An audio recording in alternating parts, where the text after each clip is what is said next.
ಚಿನ್ನ ಪರಿಶುದ್ಧ ಹೇಗಾಗುತ್ತೆ?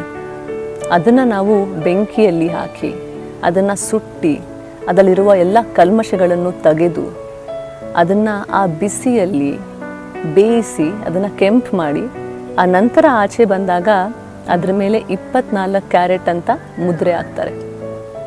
ಮನುಷ್ಯ ಸಹ ಹಾಗೇನೆ. ಅದೃಷ್ಟವಂತರಿಗೆ ತಂದೆ ತಾಯಿ ಕೊಟ್ಟಿರೋದು ಬಹಳಷ್ಟು ಇರಬಹುದು. ಆದರೆ ಯಾರು ಈ ಜೀವನದ ಬಿಸಿಲಲ್ಲಿ ಒಣಗ್ತಾನೋ, ಮಳೆಯಲ್ಲಿ ನೆನಿತಾನೋ, ಎಲ್ಲ ಒಂದು ಸಮಸ್ಯೆಗಳು ಸಂಘರ್ಷಗಳನ್ನು ಧೈರ್ಯದಿಂದ ಎದುರಿಸ್ತಾನೋ, ಈ ಜೀವನದ ತಾಪವನ್ನು ಅನುಭವಿಸ್ತಾನೋ, ಅವನೇ ಚಿನ್ನದಂತೆ ಆಗ್ಬರ್ತಾನೆ.